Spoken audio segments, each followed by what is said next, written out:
Welcome to Talking Heads on USA Global TV, starring the one and only wonderful Dr. JACALYN. It's a prestigious place where world-class influencers and experts meet, and where you'll find the most trusted advisors and coaches for all things in life and business. Visit usaglobaltv.com to sign up for our newsletter, get the value you need, and be first in line to learn about events and giveaways and other valuable content. Connect with us. Email Dr. JACALYN at usaglobaltv.com to talk about how you can become part of USA Global TV. That's USA Global TV, where the doctor is always in. Good afternoon, good evening, good morning, wherever you are joining us from in the world. We are thrilled to have you, and welcome to our new audiences listening on our radio stations. I'm Dr. JACALYN KERBECK, and our show is The Wise Ones. And this show is so significant and important for so many reasons. We have people from all over the world who come and share their knowledge and their expertise.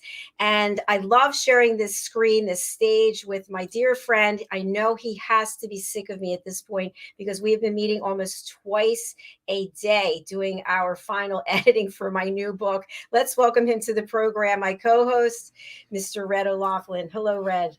Hello, Dr. JACALYN. And this is probably the first of 4 times we're going to meet today. I think so. Last night he said to me, you look really worn out. Like, yeah, I am. But no, we're down to the absolute final dregs. I think that another hour and a half, and we're probably going to say, that's a wrap. It's ready for publishing. Push the button. And so we're getting that close. And the drop dead date is May 4th. And that is when Adversity to Awesome comes out. And we are planning a big book launch with almost every single one of the authors that are compiled in the book will be there. And they have some real stories of adversity in their life that they recognized, they took action, they overcame it. And not only did they overcome the adversity, they succeeded beyond the wildest dreams of most of us mere mortals. So we have a chance to... True. It's been an honor to work with you, and I worked with you on my first book, as you well know. And we've got a great guest backstage, a very wise person we're going to be bringing out. But before we do bring out Cat Rambo, our guest, I want to highlight you, Red, and I want you to share with our audience who's just joining for the first time a little bit about your background and why you love doing the show with me after you have to keep seeing me day in and day out. Thank you so very much, Dr. JACALYN. I'm a writer. I write every day. I think I missed 2 days because of COVID last September. I generally was writing and posting almost every day for well over 600 days. And then my friendly virus decided to join my life for a short while. But regardless, I write every day. I've authored a number of books. I speak all the time, just like I'm going to be doing on a show right after this one. I spoke on the causes of aging, what we can do about some aspects of Alzheimer's. Then I did a series on how to write and publish your book for free. And then today I'm starting a brand new series on heart health. What can we actually do to improve the heart of our health, the health of our heart? And that starts immediately after this show at, let's see, this is 1 o'clock, 2 o'clock Central Time on USA Global TV and radio. And it's going to be called The Talking Heads, and I'll be making a presentation on that. Other than that, I love to research what goes on in the human body at the cellular level. Chemically speaking, I look for cause and effect relationships. Treat a cause, fix a problem. Treat a symptom, you'll always be treating the symptom. So beyond that, that is what I love to do. Chemistry was my first love long before I met my wife of almost 54 years. Another month or so, and it'll be our anniversary. And beyond that, I'm going to turn it back over to the doctor. Thank you, Red. You always make me smile. Well, Red, we are going to be interviewing an incredible author, and I have the author page pulled up ready to share with the world all these incredible works of promise and excitement and just fantasy and thinking outside of our day-to-day life. So I want to welcome our guest. It's interesting, and I shared this when we were backstage, that there are actually 2 people who have the same name as Cat Rambo. I'm going to turn it over to you, Red. Would you like to share an introduction, please? Certainly. Cat Rambo is an American science fiction and fantasy writer. She's done quite a few books. Her latest one, You Sexy Thing, just came out literally last year, I believe, 2021. And she just has a wealth of knowledge on writing. She even has her own Rambo Academy for wayward writers. That's something we're going to be talking about today. But as a fellow author, I'm a nonfiction writer. I've always marveled at the ability of fiction writers not only to write, but to actually keep the story right there in the forefront of the mind, because you can literally feel like you're there with the people wherever they're at. And that's one of those things that I think a very, very good fiction writer, which Cat is, can do. So we're going to welcome Cat at this time, and please join us. Thank you so much. Welcome, Cat. Hello. Nice to have you with us. Nice to be here. Thank you for the invitation. I'm surprised you're not busy writing because you've written so much. It's incredible. Does it just come from within? I mean, do you have to put a set aside time, or are these ideas always coming through to you? I try to defend my mornings very fiercely for writing and kind of save it for then, but ideas can pop up at any time. I do feel if I don't write every day, it becomes a little bit harder to write. Yeah, I've noticed that if you're writing every day, it becomes a prime directive. You have to do it. If you incrementally get out of it and you're not writing every day, it now becomes a prime directive not to write, because that comfort zone has changed from I got to write to, I get to it tomorrow. I can really relate to that, especially when it comes to fitness, right? If we're interested in fitness, it just becomes part of our life. Otherwise, like, oh, I'll put it off till tomorrow. Then it's a week, then it's a month, then it's like, oh, I got a problem. Yeah. So Kat, when it comes to fantasy, I've never written anything in that type of genre. And I would think that that's very difficult. If you're writing nonfiction, there are facts, there's you have to do your research. Fantasy could be anything if you open your mind, if you have that creative spirit, but many people don't. That's the part of them that's closed off.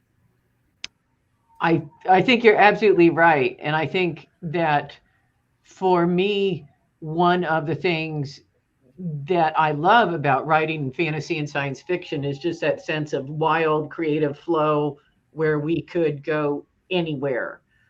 When I sat down to write my most recent book, You Sexy Thing, I knew I wanted to write space opera, but I wasn't sure what I was going to do. And so I sat down and started writing and found myself watching two characters arguing about an eggplant, of all things. Now, Kat, for people who are really interested in understanding more about your work, what is space opera? Space opera is far future science fiction, but has a lot of grand themes of empires and struggles that span galactic empires and spies and diplomats and military actions. It's space science fiction with that kind of operatic flair, I think, is how I would describe it. And your primary character opens a restaurant. He's a chef. Is that right? Yes. I assume you don't have too many primary characters that are chefs, or is that just a side note of your interest in the culinary field? It's an ensemble of people that have joined together to create this restaurant, and they are a former military unit. So they already know how to work together in one way. And so they have to learn how to work together in another way to run the restaurant. I myself love food and am a bit of a foodie. And I think that cooking and food has so much that brings people together that I wanted to have a group kind of centered on food. I love that. That's so true, because if you think about it, I know for me growing up, food was always part of an experience, getting together, socializing with other people. Oh yeah. And to have characters included in that forum, I think naturally would bring people together to read it as well. At the beginning of COVID, when I guess we started binge watching various TV shows because there was Oh nothing yeah. else going on, I can't remember the show, but I do remember a particular line or two in there that just it floored me a little bit. Is the fact that they said the mark of a really, really fantastic chef is to make people stop eating. Oh. And I heard that and I said, is that what they said? And then I thought about it. And when you actually have something in your mouth that tastes so good, the texture's there, you want to savor it for a long time, you literally want to stop eating. And it didn't dawn on me when they said that, but it dawned on me about 30 seconds later when I finally understood what they were saying. And it's true because you hear so many of these judges on food shows and things, and I listen to the words they use, but nobody's ever saying, I just need to stop and really Yeah. and truly savor, because that's, I think, a level above most of what we even consider really, really good food. Oh yeah. I think when you have just absolutely wonderfully composed food, and it is a composition, it's like a combination of flavors and textures and colors. It is definitely an art form that you should stop and appreciate and be like, oh, the crunch of the mint and the bit of the dill, all of this works together. Yeah. And it's I interesting, agree. someplace, I'm sorry, go ahead, Dr. Jacqueline. Oh, thank you. I was going to say, I think that's a sign of a great book as well, great writing. I know for me, I'm just giving my secrets away, but when I'm reading a book that I'm really into, I will stop before the end because I don't want it to be over. Yeah. And I'll put it down like, I can't do it right now. I can't because it's over. So you does that resonate with you as well? Oh, so much. It's those books where you're coming towards the end and you start slowing down because you want to find out what's going to happen, but at the same time, you really don't want to say goodbye to those characters. You don't want to say goodbye to that world. And I think really good writers, one of the things that they do is realize and sort of pander to that. So there'll be a chapter at the end where you get a chance to sort of be like, oh, okay, I got a chance to say goodbye, and I know they'll be okay. Is something I see a lot of writers include. Because we start to identify with the Mm-hmm. characters. It's almost like they're in our lives, Oh and yeah. then we don't want to say goodbye, to your point. So I remember reading that you've written over 250 short stories. Is that correct? Yep. That's amazing. I have to applaud that. That is it's amazing. So where do you get your ideas from? They come from all over the place. In fact, I wrote a nonfiction book called Moving from Idea to Finished Draft, where I talked about, I think I figured out 24 different ways that ideas could manifest. Maybe a scene, or maybe a title, or maybe I'm going to take this historical incident. And I think uh, for me, if I'm doing stuff and reading and sort of actively engaging with the world, stories are much more likely to come to me than if I'm just sort of sitting on my butt and watching television. So the ideas are there. You just have to kind of be out there shaking the bushes and trees enough that they fall off, I think. I know one Is of the more prominent uh, mystery fiction spy thrillers, when asked what his favorite authors were, he says, I don't read anybody in my own genre. He says, all my ideas come from within my thought process. I don't, because if I did, then I would probably not necessarily steal them, but subconsciously want to take something that's there. And he says, I have to be really careful about when I, reference my main character to somebody else's or whatever, because I may not necessarily know the whole story. But he says, I really and truly avoid other people that are writing in my specific niche.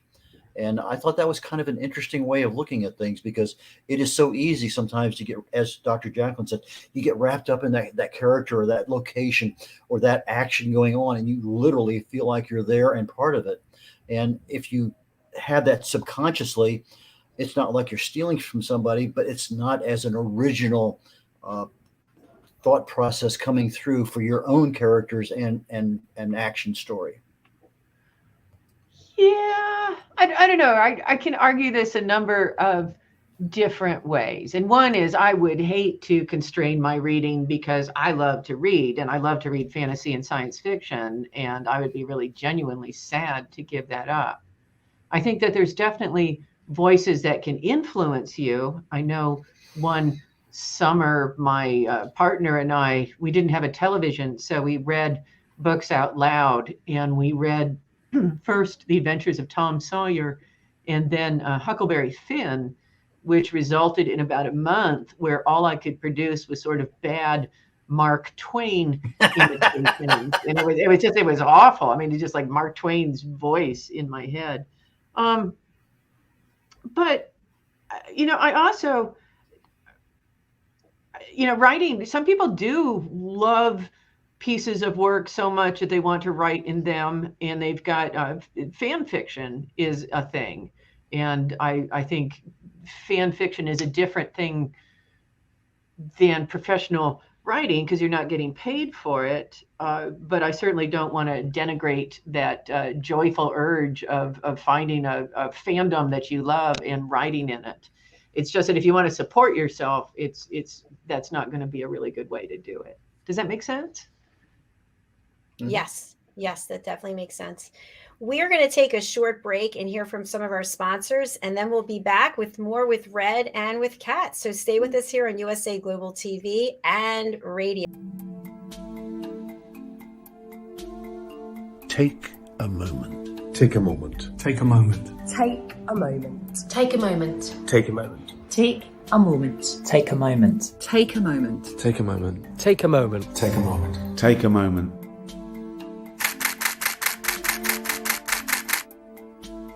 So I've had the privilege of photographing some incredible people over the years, and during each shoot I've asked the subject to close their eyes and take themselves to a peaceful place just for a few seconds.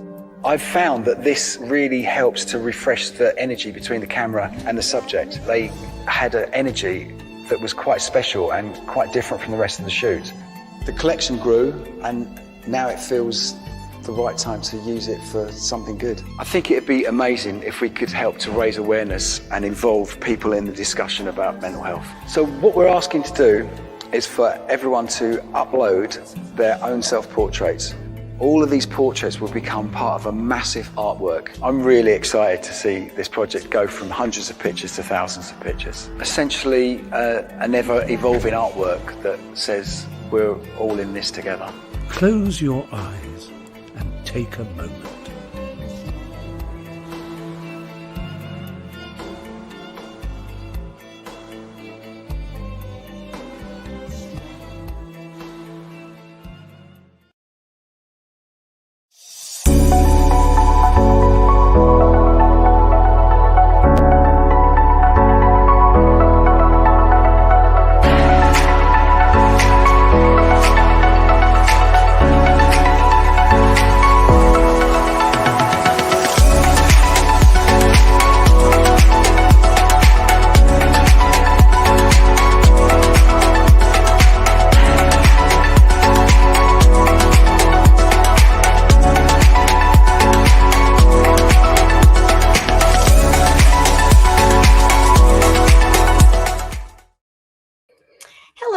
And welcome back to USA Global TV and Radio. I'm Dr. JACALYN KERBECK, and our show today is The Wise Ones. Joining me, if they're still backstage, just kidding, of course they are, is my co-host, Mr. Red O'Loughlin. Hello, Red. Welcome.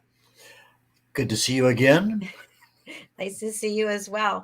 And our special guest today is Cat Rambo. Cat is a writer, an author, an editor, and a coach. And today we're talking about all things related to the world of fantasy. So let's bring her back. Hi, Cat. Hello. Nice to have you back with us. Nice to be back. So I understand that you have an anthology that you co-edited with Jen, is it Brooks?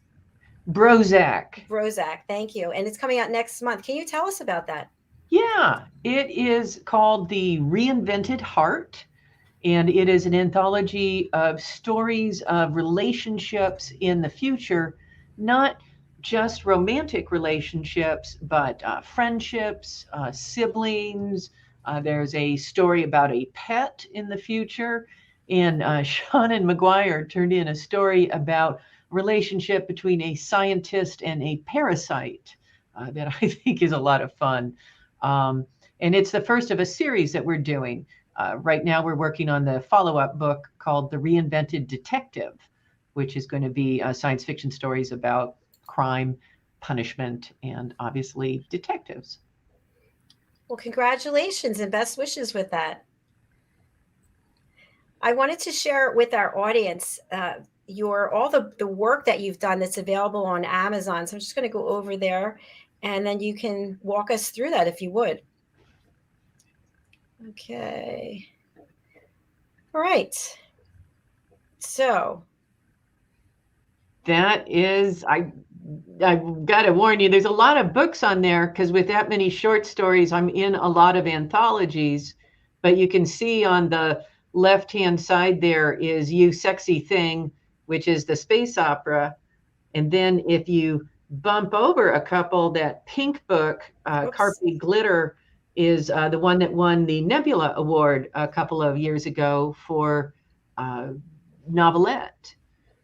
And so you can see, looks like anthologies. Beasts of Tibet is a novel. It's the first of a fantasy quartet. And this year, the sequel to You Sexy Thing will come out. I'm working on the edits to that right now. And the last Tibet book will come out called Gods of Tibet. And I've got a collection coming out too. Gosh, I've got a lot actually coming You have a lot. It's amazing. What would you like people to take away from reading You Sexy Thing? I would like them to take away a sense of fun and hope and kind of found family and people working together. It's a genre that I've heard described as hope punk, which is science fiction fantasy that isn't grim. It's science fiction which says that, yeah, we can have a bright future, and that's probably a result of working together. Isaac Asimov was one of my favorite writers when I was growing up, but not from his science fiction collection. I probably had 2 or 3 dozen of his nonfiction books. Oh, yeah. And I just found he has a fascinating way of writing. I assume he probably did that same level of writing on his fiction, science fiction. But sure. I just thought the man just had a way with words, and it just made so many things so simple, especially the math and the astronomy and everything else that was in there. I just fell in love with his writings. He was, I think, one of the people who had a lot of interesting science fiction short stories. That was one of, I think, some of the early ones that I read. Particularly, I think he had one where he had a detective who couldn't travel, so people would come and bring their futuristic mysteries to him. Cat, I would love for you to share with our audience about your work. I'm assuming I'm saying the word coach, but in your courses, your classes that you offer to people, because that's something that people are really interested in. So can you expand upon that, please? Sure. I have been running this online school for over a decade now, which really surprises me. And we have both live classes and on-demand ones. And the really fun thing has been that I have been lucky enough to bring in a lot of really great teachers. Besides, I mean, I'm a decent one, but I brought in some really great ones. Shannon McGuire has taught for me, Henry Lean, Fran Wild, Ann Leckie, just a plethora of amazing people. And my joke / not a joke is that if there's a class I want to take, I will go and arrange for it to get taught through my school so I can sit in on it. So I had. I love that. I wanted a class on writing neurodiversity because I think that's a really interesting topic that people may not know as much about as they should. So Xander Odell did an amazing class called Writing Neurodiversity for that. So lots of great stuff in the school. And so we also have a kind of virtual campus with a Discord server where we have various Zoom events. We've got a short story discussion club, and we just started a book club on there. And people can get access to that through either subscription or by supporting me on Patreon. This is your Rambo Academy for Wayward Writers. Is that what Yep. you're talking about? Yep, And that's available on Patreon, right? it is. It is.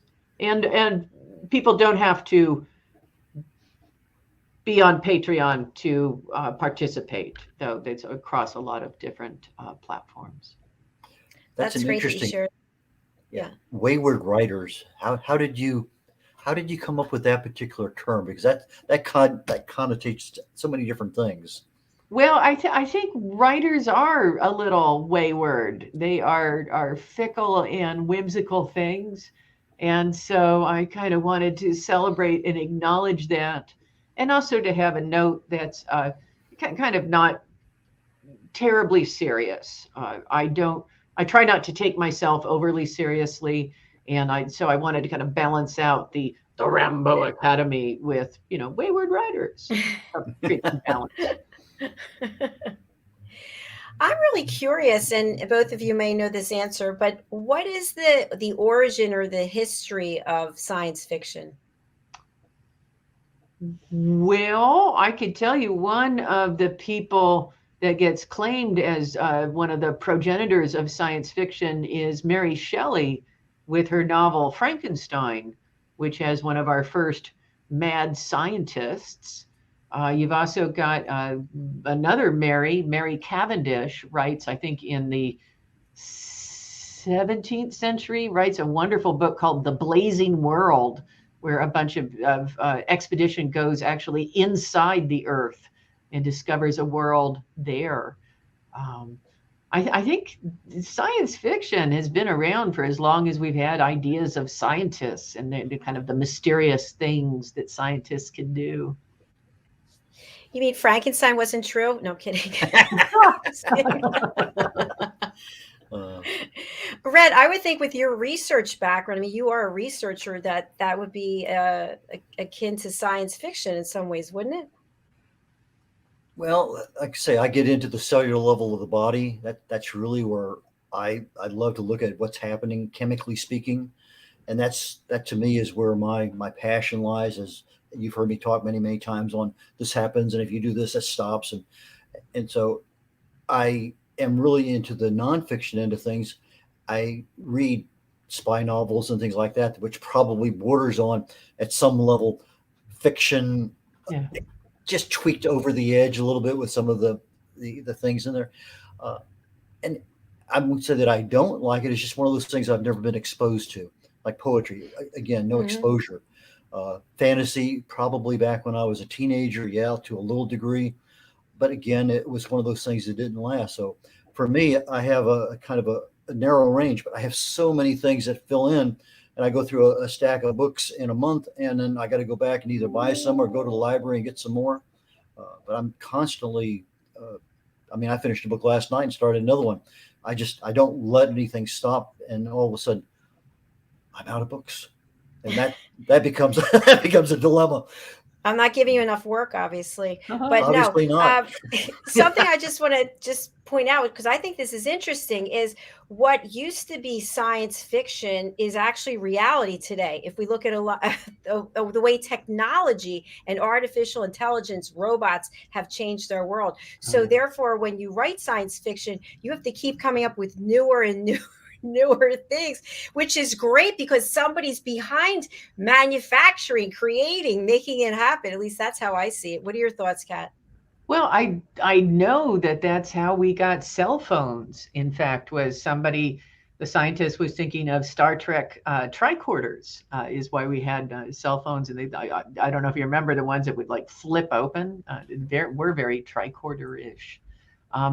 Absolutely, though. I mean, one of the things I do as a science fiction reader is constantly kind of try to stay on top of what the latest developments are in science and kind of like what's going on, because I don't want to write something wrong, although that's if you're writing near future, it's hard not to be out of date pretty fast.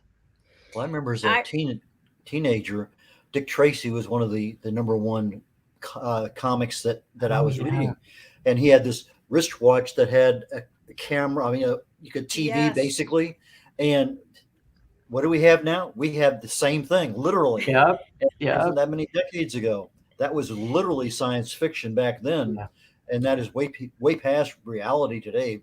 Because that little camera now is a more of a computer. In fact, you talk about your TV capability of being your entire room full of cameras and recording. We have that capability just in the cell phone. It's amazing how far we've come just in the last 10 years. That's why I feel like as a writer and writing in these genres, it's got to be a lot of pressure because you're writing things that aren't actually happening yet, but that could very well happen. People are going to read and say, you know what? We need a flying car. Why don't we have a flying car? Yeah.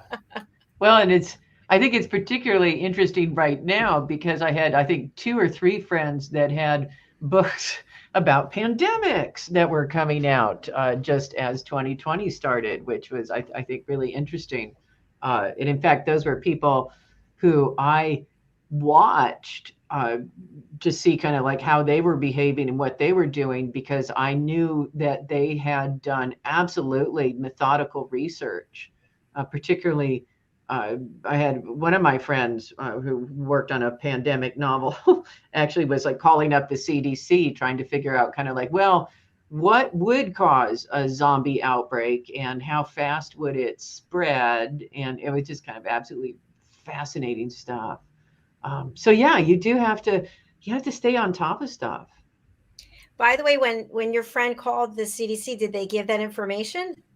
She actually got pretty high up and was talking to people. She did have to prove that she was a science fiction writer and was legit, was not just sort of a random person calling and saying, hey, I want to chat about immunology. Anything you want to share with us that we need to know?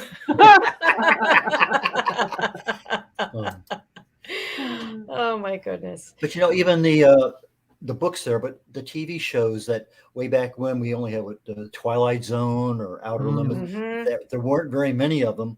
And then all of a sudden that has been inundated with, since, in fact, that's one of the trivia questions I love to ask. What role did Lucille Ball play in the original Star Trek TV show? That one. And most people don't even realize that she was the one who made the decision to have Star Trek. Part of, Desilu Studios is the one that everybody else turned it down because they didn't believe in that science fiction stuff back then, but she did. But just a couple of years worth of Star Trek, and boom, where have we gone since then? And how much money has been made on it? It's amazing. Oh, it's crazy. I mean, and nowadays, I mean, we are in the age where it is okay to be a geek. And we've got, Comic Cons and science fiction conventions. We've got Twitch and Critical Role and just so much wonderful content out there. I have become addicted to Korean supernatural shows on television recently on Netflix. It's just because they're a lot of fun to watch. It's just so cool to be in a century where there's just so much out there to read or watch or listen to. And the technology that allows us to go there. My daughter and wife and I watched Death on the Nile. Agatha Christie, the latest one. And they filmed everything in England because of the technology. And you think you're in Egypt, but you're not. Oh my gosh, I just watched that recently. That astonishes me to find that out. That's amazing. But that you see some of the green screens that we have behind us and their ability to fill in everything. We have technology today that would even blow the minds of science fiction writers 20 years ago because it's there. It's very true. We actually have a music video from an artist in the UK. His name is Tony Moore, and the entire thing is done with green screens. And it looks like he's in a theater, and I'll play it at the end of the show. It's all done in one room with green screens. So it's hats off to all of the fantasy and science fiction writers and people who are able to open their minds, because we are all benefiting from it. Yeah, for So sure. keep on, keep on, keep on keeping And on. Yeah, Kat, I wanted to ask you about your academy. Is this open to anyone in the world? Oh, absolutely. And that is one of the cool things is sometimes we have people dialing in from Croatia or South Korea or Australia. In fact, I'm about to add some classes on Sunday evenings, my time, in order to accommodate a couple of people that are just like, most of the classes are at 4 a.m. and I'm tired of getting up at 4 a.m. And Kat, just for our audience to understand, what level, if any, must a writer be at, or what skills or what Well, accomplishment, like what do you need for your CV to take a course? so the school is generally aimed at people who are interested in fantasy and science fiction, although we have had people that are kind of working on just sort of straightforward short stories. Usually it's kind of ranges from people who are just starting to write to people who are getting some stories published. I think most of the classes are aimed at people who are already writing, they're already starting to send stuff out. Maybe they're getting promising rejections. Maybe they're getting those kind of like, oh, we like these, but not this one, which just is an awful kind of sensation to be stuck in. And those are the people that I think I really can help. And that's actually one of the really fun things is to watch my students getting their stories published and taking the world by storm. That is exciting. And I love that term, promising rejections. I like that. Because every rejection is really an opportunity coming soon. Yeah. Just stay Yeah. tuned. Well, I'll leave it to you, Kat, to give the final word to our audience before we close out. So for people who are out there who are thinking about writing, they wrote something and they stuffed it under the bed, it's on a shelf, it's over here, it's over there. You have put out an incredible amount of content and won awards. What would you say to people to get started? I would say that butt in chair and writing is the most important thing. And that sounds simplistic, but a lot of writers are very good at figuring out ways to avoid writing. And sometimes they seem like very important ways indeed. Got to build that social media platform or got to clean my desk or whatever it is. And just getting the words down is the accomplishment. It doesn't matter whether they're good words or bad words. You just got to get some words down. Fantastic. And by attending your classes, what can people hope to take away? Oh, all sorts of ideas for stories and inspiration and a chance to talk to other writers. And we're on it. It's a whole variety of classes. Like one of the classes that's happening this weekend is Henry Lean is teaching a class called Outlining for Pantsers. And I don't know what he's going to teach. I think it's going to be really interesting, though. But kind of like how to do an outline if you're a pantser seems a bit contradictory. But he's done amazing classes for me before, so I'm really looking forward to that. And Kat, thank you for sharing that. For people who are listening on the radio or they can't read the banner, can you please share with people what's the best way to get in touch with you and who should reach out to you? If you are interested in writing fantasy and science fiction and looking for community, I would be delighted to hear from you. You can find me as Cat Rambo on Twitter and Facebook, most of the social media. You can support me on Patreon by that name, or you can check out the classes in the Rambo Academy at academy.catrambo.com. Thank you so much. You're such a lovely guest, and I wish you continued success. And you're welcome to come back and see us on this or any of our other shows. And one of the things that I really admire about Kat is the fact that she's very prolific in what she's doing, but she has a mind that just needs more and more and more, continuous learning. And I think that's a mark of a lot of remarkable people is they want to know more and more and more. And I have to applaud her for that. Keeps life interesting. Thank you so much. This has been delightful. Thank you so much. Come and see us again on our business show or any of our other programs, the Corner Bookstore. You're most welcome. All right. Awesome. Thank you. Thank you. I know. Bye. Red, your show is coming right up, so I'm going to spotlight you. If you can share with our audience, how can people get in touch with you, and who would you like to contact you? Okay. I'm a writer, I'm a speaker, I'm an author, and I publish books. My program coming up next, I'll be talking about health and wellness, primarily heart health. And I'll be going into the beginning, just the entry basics. But over the next several weeks, we'll be going into a lot of detail as to what really causes problems with the heart and what can we do about it. It's not just knowing or being aware of something. What can you actually do to either stop the progression of something, or if you haven't quite got there yet, let's not get there at all. But the easiest way to reach me is either through Red at redolaflin.com, and that's red like the color of my hair, red, R-E-D. Olaflin, OLAUGHLIN, OLAUGHLIN, redolaflin.com. So it's red at redolaflin.com by email, or red.olaflin@gmail.com. Those are the two easiest ways to get a hold of me. And I'm more than happy to chat about a book that you just want to think about getting published. If you need somebody to speak on a health and wellness topic, anything along those lines, more than happy to chat. So please contact me on either one of those two emails. Thank you, Red. And I want our audience to know that although you're very serious, you're actually very funny. You actually have a really good sense of humor.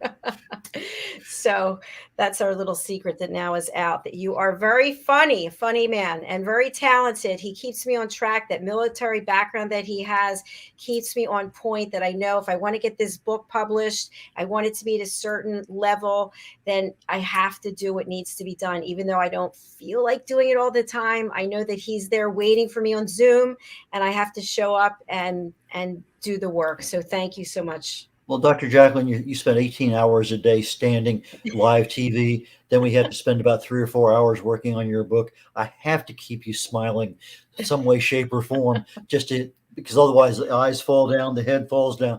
So laughing, you have to keep your head up. So anyway. Yes. Well, I appreciate it. Laughter is the best medicine, as you know. So I will let you go and get ready for the next program. All I right. look forward Thank to you so it. much. See you literally in a few minutes. See you in a few. Bye. Bye now. Thank you to each and every one of you who watch our shows. It means so much. Or you're listening on the radio. I actually am listening at night, which is kind of cool because our shows play 24 hours a day, 7 days a week. And you can just go over to my tuner. I'll put it into the comments, my-tuner, TUNER radio.com. So when we're not on, you can still hear us. You can still listen to all of our shows, and you can have continuous learning. That's what we're all about here. It's about education, entertainment, motivation, and inspiration. I'm going to sign off now, as I'm going to go over and start our next show with Red. The next show is our Talking Head series. And as you know, Red is going to be talking about having a healthy heart, what that looks like, heart health. And it's a big topic. It's important for all of us to learn. So wherever you're watching us, please stay there. If you're on our YouTube channel, and if you would click subscribe, that would be so lovely. We'd really like to have you as part of our family here at USA Global TV and Radio. Thanks for now. We'll be back shortly.